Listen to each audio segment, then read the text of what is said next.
соны бизнесті дамытуға, автоматтандыруға қандай кеңес беретін едіңіз? Бүкіл ел Алматыға мен Талдықорғанға кетеді. Потому что атын шығарды. Бүкіл Қазақстан бойынша. 2,5 теңгесі маған, 2,5 теңгесі маған. На самом деле олар маркетингпен айналысып жатыр.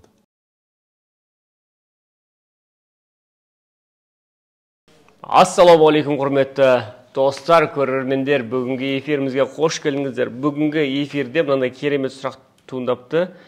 Медициналық орталық туралы түсініктеме керек еді деп Оспан Мұхаммедия деген каналдың авторы. Негізі осы медициналық неде өте көп сұрақ туындайды. Даже мен өзім тісімді жөндетуге барған кезде қарап отырсам, қарапайым инструменттер қолданылмағанда стоматологияда. Соған жалпы қандай соны бизнесті дамытуға, автоматтандыруға қандай кеңес беретін едіңіз? Және көп адамда мынандай сұрақ туындайды. Өзі клиникада жұмыс істеп жүреді, бір клиникада немесе больницада өзінің определенный пациенттер жиналады. Оған миына вирус кіреді. Не үшін мен бұл жерде жұмыс істеп жүрмін? Мен өзімнің немді өзімнің клиникамын ашып алсам, барлық осының бәрі ақша алып келеді ғой деп ашып, қадалып жататын кездер көп алады. Өйткені ол мықты врач болғанмен, ол бизнесмен болмағандықтан. Сол туралы бір кішігірім түсініктеме бере кетсеңіз. Енді медицинада егер сіз жаңа өзіңіз айтқан сияқты врач болсан, онда прежде всего уже кәсіпке өту үшін бірінші атыңызға жұмыс жасау керек. Сіз уже врач екеніңізді елдер іздеп бару керек. Государственный неде. Мысалға менің арада досым бар. Талдықорғанда тұратын бажасы бар. Жүректің Қазақстанда единственный дейді. Операция жасайтын кісі сол. Бүкіл ел Алматыға мен Талдықорғанға кетеді. Потому что атын шығарды. Ол госучреждение жұмыс жасайды. Енді ол клиникаға өтіп жатыр. Енді бірақ клиникаға келген кезде ол не істейді? Лицо ретінде тұрады. Өзінің гонорары ең жоғары. Қалғандарын барлығын просто аутсорсқа береді, жұмысын жасап жатыр. Қалғандары осымен жұмыс істеген үшін оған дивиденд береді. Ал енді жоқ, сен врач емессің. Мысалға особенно стоматологический нелер центрларда қандай болады. Өзі уже врачтықтан шықты да сыртқа қарай шығып кетті. Бірақ анарда мысалға стоматологтар керек. Немесе жаңағы капельница құятын, жаңағы системалы құятын жерлері. Ол жерде сіздің қолыңызда клиент болу керек. Мысалға нарда біздің бір досымыз бар. Енді күшті жұмыс істеп жатыр. Қалай? Өзі үйінде емес, енді в общем қасында 2 қызы бар. 3 адам клиникасы болса, бүкіл Қазақстан бойынша. Қалай істеп жатыр дейсіз ғой? Қалай? Мысалға алады да бір рекламаға тастайды. Сөйтеді, айтады, мен үйге барып доставкамен укол салып беремін дейді.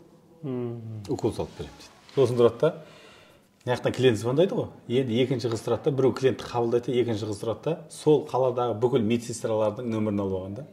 Сосын айтады, мынандай адресте бір пациент бар, там құны 5.000 теңге. Барасың, 2,5 теңгесі маған, 2,5 теңгесі маған. Яғни ол жігіт немен, ана жігіт немен айналысады? Google-ге, Target, бүкіл OLX, бүкіл жерге реклама. Яғни онда негізі жұрттың көзімен ол как жаңа не дейді, услуга на дом болатын болса, жаңа медицинада. А на самом деле олар маркетингпен айналысып жатыр. Түсіндіре алдың ба? Не здание алмаған арендаға? Жоқ. Үйінде отырады. Үйінде осында бір комнатаны қойып қойған. OLX-қа, сайттарға объявление беріп қояды. Беріп қояды, болды. Система салам, үйтем деп. Ал енді сен стоматологияда сен уже алдың. Мысалы қарасай, любой медицинада бірінші сұрақ ол врач қой. Енді врач үлкен ақша алмаса, сенде отырмайды. Значит, врачтың услугасын бер да 100%. Не сұрайды, соны бер. Но бірақ сен үстінен шамалы неңді қой да, клиенттен алды. Сол кезде сен врач арқылы сарафанный радио жұмсайсың, клиент арқылы өзің ақшаңды таба бересің. Болды. То есть біздеріне опять же жаңағыдай ақшаны қыса береміз ғой. И сосын өзіміздің погонымызды білмейміз. Погон дегенде, мысалы, сіз аптекке кірсеңіз, нарда кокард тұрады, жылан айналып тұрады. Ол кім? Фармацевт. Врачқа кіресіз, нарда крест тұрады. Ол кім? Врач. Ана участковойдың ішіне кіресіз, нанда кокард тұрады. Ол кім? Участковой. Военный деген сияқты. Яғни сіз бизнестің ішінде орныңызды определять етіп алыңыз. Сіз врач болсаңыз, онда атыңызға жұмыс жасаңыз. Бренд атыңыз болады. Ал енді жоқ, сіз врач емес, врачтарды организовать ете алсаңыз, онда клиент ұстап тұруға жұмыс жасаңыз.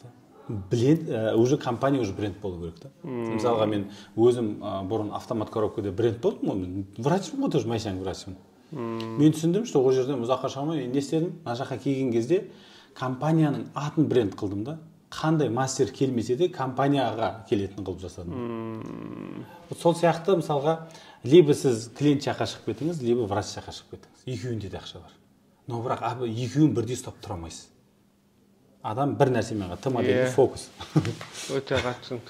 Неге құрметті достар, егер де тағы да қандай да бір сұрақтарыңыз бар болса, комментарияға жазыңыздар, ең қызық деген сұраққа жауап беретін боламыз. Бақтияр мырзаның жеке консультациясына жазылуларыңыз келсе, осы видеоның WhatsApp-ы тұр астында. Көмекшілері сіздерге жауап беретін болады. Біз сіздермен қоштаспаймыз. Мен сіздермен қоштасам. Біз сіздермен қоштаспаймыз. Келесі эфирде кездескенше аман болыңыздар, сау сәлемет болыңыздар.